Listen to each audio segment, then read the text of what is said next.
تو میں نے حضرت حسین رضی اللہ تعالیٰ عنہ کے حوالے سے گفتگو کرنی تھی. وہ پیارے حضرت حسین جن کے اس زندگی مبارک کے پہلو پہ میں گفتگو کرنا چاہ رہا تھا، بات کہیں اور چلی اور بڑھ گئی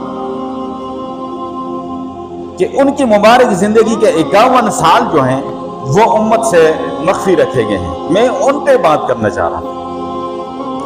6 سالہ حسین کھیلتا ہوا نظر آئے گا، پیارے نبی کے کندھوں پہ نظر آئے گا، پیارے نبی کی پشت مبارک پہ سجدے کی حالت میں نظر آ رہا ہے. دونوں شہزادوں کو پیارے نبی نے اپنی چھاتی سے لگایا ہے، یہ نظر آ رہا ہے.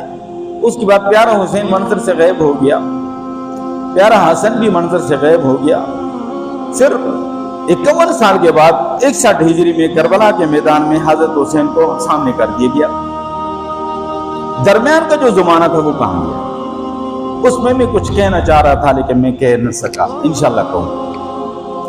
آج ایک عام آدمی 50 سال زندگی گزارتا ہے، کوئی سیاستدان ہے، کوئی سائنسدان ہے، کوئی عالم ہے اور کوئی خیر کا کام کرنے والا ہے، تو لوگ اس پہ بڑے تبصرے کرتے ہیں اور کہیں مضامین لکھے جاتے ہیں اور کہیں سوانح لکھی جاتی ہیں اور کہیں ورقوں پہ مشتمل کتابیں لکھی جاتی ہیں. پیارا حسین کا 51 سالہ دور مبارک گزرا ہے تو کسی نے بھی اس پہ بات نہیں کی ہے. نہ آج کا مولوی یہ بات کر رہا ہے، نہ آج کا کوئی ذاکر یہ بات کر رہا ہے، نہ کوئی اور یہ بات کر رہا ہے.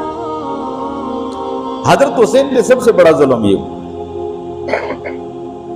تو اس پہلو کو، باقی یہ تو قدرتی بات ہے جس کو کہتے ہیں وہابی، اللہ نے عطا کی تھی ان کہ حضرت فاطمہ کے بطن مبارک سے پیدا ہوئے، حضرت علی کے لخت جگر ہیں، پیارے محبوب کی گود مبارک میں پلے ہیں اور اس عظیم خاندان کے چشم چراغ ہیں.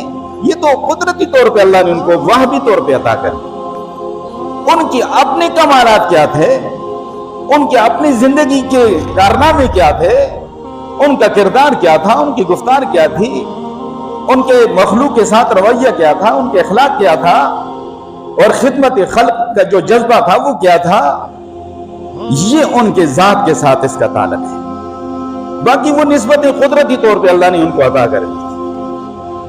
اس پہلو کی طرف کوئی بھی نہیں آئے. تو بہرحال انشاءاللہ میں اس پہ کوشش کروں گا کہ آپ کے سامنے کچھ نہ کچھ بات رکھ سکوں.